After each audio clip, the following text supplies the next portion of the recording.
So welcome back to lesson 3 in this 5-video series. So today we are diverging from the nutrition stuff for a wee bit to go over the exercise and strength training role. So what you'll learn today, we'll really define some of the terms exercise, strength training and their synonyms, because I find there's sometimes a wee bit of confusion there about what they are and what they're not. We'll really explain the limitations of using exercise and strength training as a means to burn more calories. And then finally understand and explain the benefits of exercise and strength training, particularly as a means to improving overall health. So defining exercise and strength training, I think it's important to start there because I find there's sometimes a bit of confusion. So exercise, first and foremost, the definition, it's activity requiring physical effort carried out to sustain or improve health and fitness. So that's something that you're actually trying to have an outcome, whether it be, I think like the mental benefits that it can come under health. So anything that is strictly to improve those aspects. So some examples, we've got a MetaFit class, got no idea why I chose that, but it seems popular. Spin class, we've got jogging, interval training, sports conditioning, and there's many more. And for me, some of the synonyms of exercise are cardio and fitness. And then for strength training, our definition is physical exercises which are designed to improve force production. So that's basically how much we can lift or how much we can exert. And it's often associated with the use of weights, but can take a variety of different forms depending on ability. So some examples, we've got a barbell squat, a press up, just standing up from a seat might be strength training for some people. We've got yoga, which might be strength training for some people, again, Olympic weightlifting and many more. And the synonyms there are resistance training, weight training and weightlifting. And I think it's just important to point out those kind of differences. So for me, exercise generally is more about improving the cardiovascular system. So that's the heart, the lungs, and improving that kind of delivery of the fuel to the muscles. Whereas strength training is more about improving the quality of the muscles and then the efficiency and the ability of those muscles. Strength training can be different things for different people. So depending on ability, for example, like say a barbell squat example, we've got a 100 kilogram barbell squat, maybe just as pertinent for training strength as standing up would be for somebody else, depending on the ability. So these aren't separate things. These are all on a continuum, and different things might have a strength training effect, and that's important to understand. So the role of exercise and strength training. So yesterday, or on the previous lesson, we talked about exercise and the gym only making up 10%. So you might be thinking, if it accounts for so little, doesn't that give us a good opportunity to raise it? And it's a good question, it's a good point. The thing is though, tough sessions can impact daily lifestyle. So if we absolutely hammer ourselves in the gym, we're probably going to be lethargic, we're going to have DOMS, which is muscle soreness, we're probably not going to move very much. So that can actually have an effect on the other side of the coin, which is the NEAT, the non-exercise activity thermogenesis, which we called as our daily lifestyle factors. So we might not go up the stairs so much, we might spend longer sitting down if we are exhausted and sore from hard training sessions. So that seems to level itself out there. And there is an upper limit to energy expenditure. We can't just keep exercising more and more and more and more, and then the energy expenditure goes up. The body is designed to adapt, and what it'll do is just down-regulate other things in order to save energy. So it won't just go up and up forever. Therefore, it's not really an effective means to burn calories.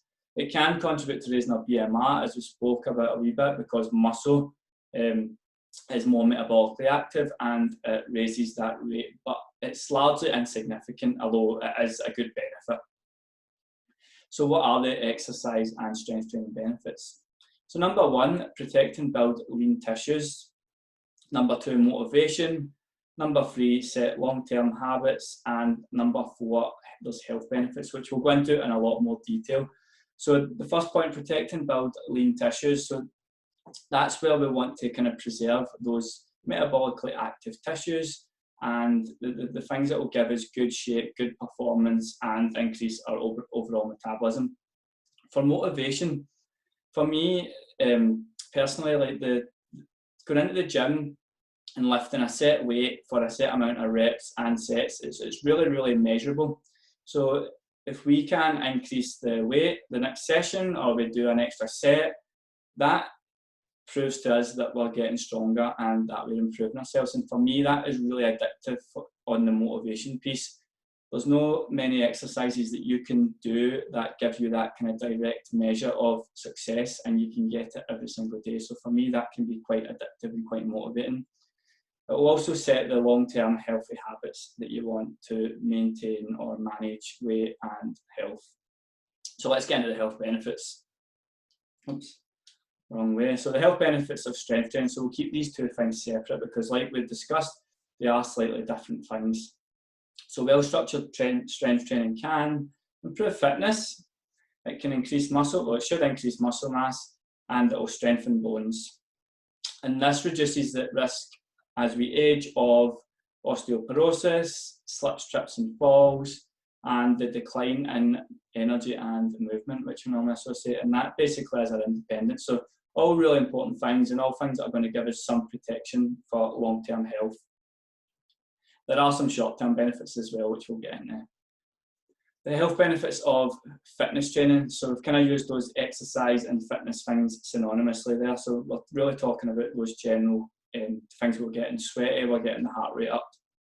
So improving fitness, it gives your body a stronger heart, more efficient lungs, decreased blood pressure and resting heart rate, and it gives you more freely available energy, so you're more energetic the fitter you are. And it reduces the risk by 50% of heart disease, stroke, type 2 diabetes, cancer, and by 30% of an early death. So again, all really important things and things that we'd probably want for ourselves. And I got those statistics from the NHS website, which you can see below. But there's plenty of like peer-reviewed research out there of the benefits. So if you're interested, you can go and look those up. But I think we're already know this stuff. So the short-term benefits then of exercise and strength training. So the endorphins make us feel good, so it'll give us a little lift. It helps us think clearly and make decisions. So it's been proven to improve cognitive function. And in my experience of working with clients, when you're in the gym, you're in a kind of state of flow, so all you're focusing on is what you're doing, and that almost gives your brain some space to come up with solutions. So sometimes we'll come up with like just a solution to a problem that's been bugging us from work or something else. So it just gives you that space to get in, or to get out of your own head even, and just be in the moment and just enjoy it. It will improve sleep quality because we are working hard and we've actually earned a good sleep, and with our body converting energy, it actually releases some of the kind of catalysts and hormones that we need to get to sleep in the first place. And more energetic, like we said in the last slide. So just to recap today's lesson, exercise and strength training can be different in their own rights, but have both got overlapping and unique benefits. So focus on the benefits gained from these rather than ineffectively using them as a tool to burn off calories. So when you get with this mindset of like we're going to the gym to earn a cake, or we're going to do this or that, we need to actually go so that we can get some benefits from it. Like it's going to make us feel good, it's going to give us better health, and focus on that rather than using it as a means to burn calories. Improving your fitness and strength reduces the risk of many diseases and has huge benefits to our long-term health. So I think we knew that, but hopefully this has kind of hammered that point home. And straight away, in the short term, we can reap the benefits of thinking more clearly, improving our mood, giving us more energy, and improving sleep quality. And who doesn't want that? So stay tuned, because in the next lesson, we'll be learning about protein, carbs, fat, and we'll give you some real world examples with a bonus slide on alcohol. So stay tuned, you don't want to miss that.